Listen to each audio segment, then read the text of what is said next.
parasol window punch right here. Ratchet straps are in here for the Rescue 42s. Chain bag is here. We're going to separate this bag because this thing weighs like 100 pounds. So we're going to separate it into a couple of bags. As I was talking earlier, we had these chain clusters and hook clusters made up.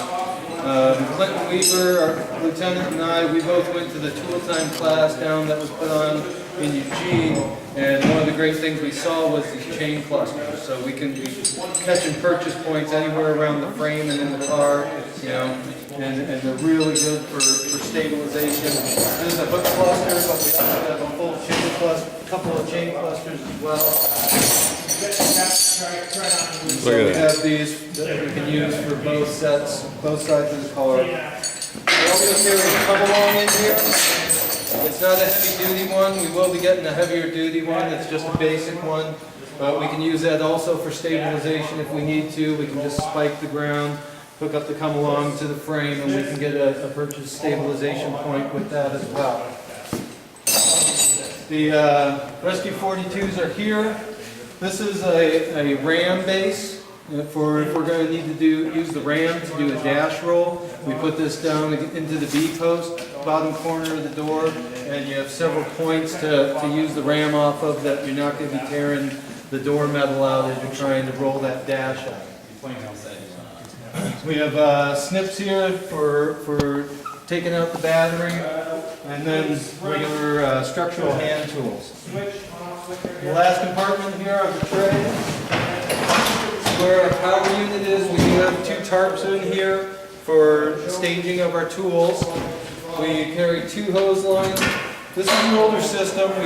We had this equipment donated to us, and so it is older. It's not set for cutting through the new metal. So this is a 5. And on this pump, this will only work one tool at a time. We can have both tools hooked up, but we can only switch to one tool at a time to actually be working the tools. And we carry, like I said, the extending ram, we have a cutter, and we have a combi tool. And we use those on that car wreck we had out on Fry Rear. It worked really well to pop the doors off and get the guy out. When we get on scene, you know, what we're talking about in Cloverdale is if we need it, if we see hazards, you know, we'll get that hose line pulled. If we don't see hazards, we're going to just grab the big dry cam and get that out there so we can get working. And then as we get more people, if we need it, we'll get the charged hose line pulled out and charged up. We also have on this rig and also both of our light brush rigs, we carry a battery-powered Sawzall. And the blades that we use on this, these are the King Cuts. They're a fire rescue blade. They're pretty heavy duty. We've tried some different blades. These DeWalt's burn out real quick, but these hold up really well. And we've cut a bunch with these, and they still keep going after use. So for tunneling or cutting the trench through the roof of the car if we need to, taking out posts, this is definitely one of the quickest ways to do it. What sisters carry as far as a blade? We have actually a bunch of both. So we've got the heavy duty King Cuts, and then we've got a bunch of the cheaper ones for like training and stuff. Okay. You like the King Cuts? They're 2 or 3 times better. Okay, great. Yeah, we got a bunch of littler ones because they sent us the wrong ones, so we have a lot to use up in training. So if we ever do that. We also do have on the other side, or actually in the cab, we do have a backup battery for the Sawzall that's on the charger. So we have that, and we have that in both of the light brushes as well. All 3 Sawzalls have backup batteries. And so for MBAs, for 602's area, this will run out first. If we have extra manpower, we'll have 642 rolling as well, and so that extra Sawzall will be coming. Up in 601 area and the north end, this is going to be tapped out, but we'll also be tapping out 641 in that end as well. So we'll have both rigs going. You'd mentioned your lighting. What is the lighting capacity of this as well as your generator? The generator is a 10 kilowatt. I'll show you on the other side how we start that up. We have on both sides the built-in scene lighting, and then we also have the 2 extending poles, and so this thing will light it up like daylight. It's really got a lot of light. That generator we can plug in. We got some extra power cords if we need to do any other lights. We don't have any Circle Ds or anything on this rig, but if we need extra electricity, we definitely have it if we have other lights. And then we can go around on the other side. Well, let me show you the back here real quick. We have it right here to grab and bring around and hook it over. The red line here is the only one that's tied into the foam tank on the truck. No other lines are tied into the foam tank. So if we need A foam, it'll come out of here, but B foam will be using the inductor. We got cones and that's just no ethanol gas in the scan. And once that starts kicking on, we got lights for days and power for days. I can't move. So the rest of this toolbox here, we got wildland stuff in here. Like I said, we set this truck up to be that 90% vehicle, so we can deal with just about anything with this rig as our first out. It's the only rig that we have that actually has a computerized pump. All our other rigs are, you know, we're figuring everything out. This one we hit the preset, and we're at 150 and we're good to go. But for extrication, those are the items we have. So Matro and Baker City, we exchanged some equipment with Baker City, and they got us some tools. So I think your guys' power plant's a lot smaller and a lot lighter, but basically the same operation on these. You want to go ahead and plug some lines in, Jess? Just has a stop, fast, slow, idle, and choke is all the way forward. So it's starting to shove it all the way forward. Fuel's over on this side, I believe. There's an icon on it. If it's facing up, it has the fuel tank with the slash through it. That's off. Turn it vertical, it's on. Full choke.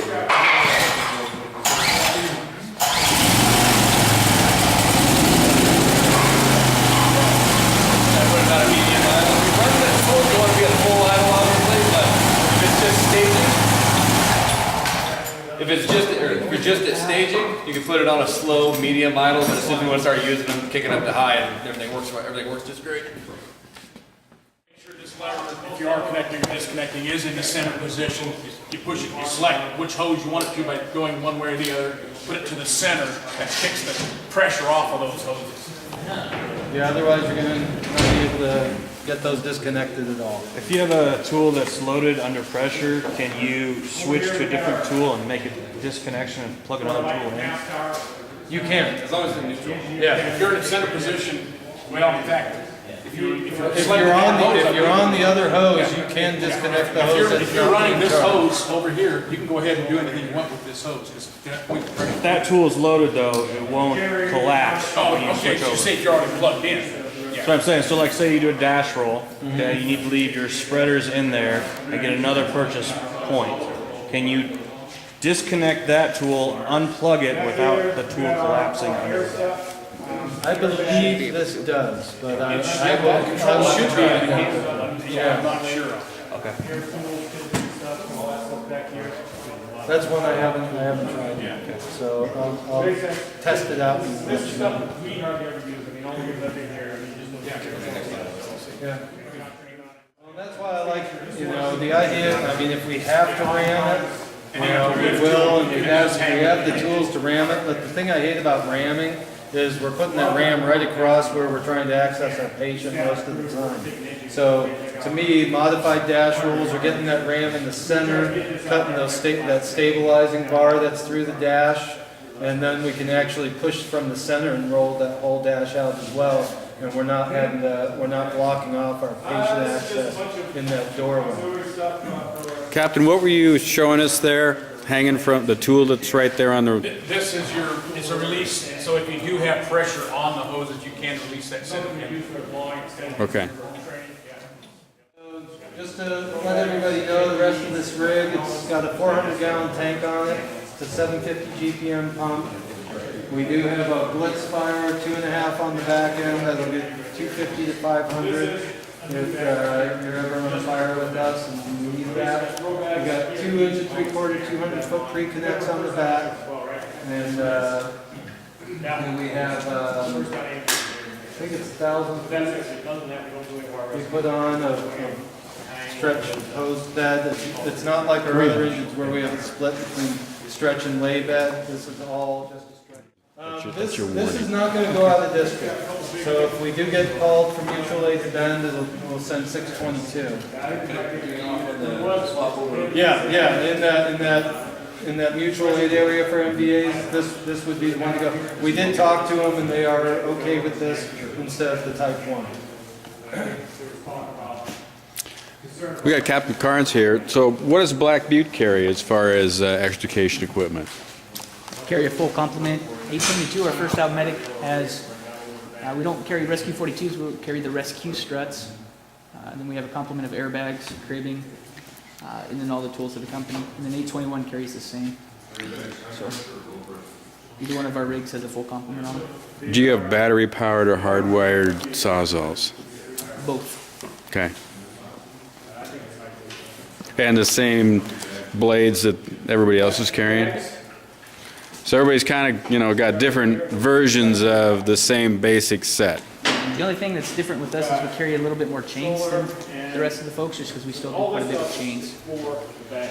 Yeah, we have that bag that's full of, we did get chains with everything. But like I was saying, definitely. In our bag. Your rescue straps. Yeah, mine's actually in too. Oh, yeah.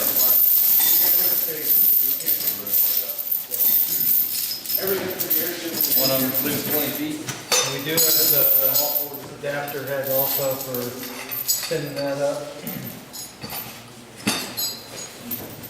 This one here's We've had one incident, and it looks like you've cut up a bunch of cars at 601. 601, we've been practicing on some cars we had out back.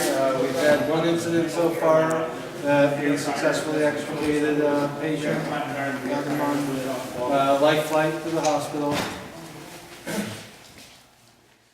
In the class you took in Eugene, was it a train-to-trainer class, or was it a basic extrication class, or? It was a class. They had 150 cars for us. They had 12 different instructors, and they put us through every scenario for 20 hours over 2 days. And it was a really good class. They had modern cars.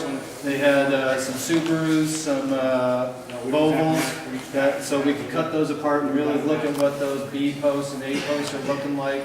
The Volvos right now, every Volvo has laminated side windows, so you're not going to be able to pop it with a window punch. You're going to have to saw through that. The Volvo, terribly difficult to tunnel through that trunk because it's all boron, even through the trunk. But yeah, our final scenario, we also were airbagging tractors. Our final scenario, they had 3 cars upside down. We had a car on top of that, a pickup truck on top of that on its side.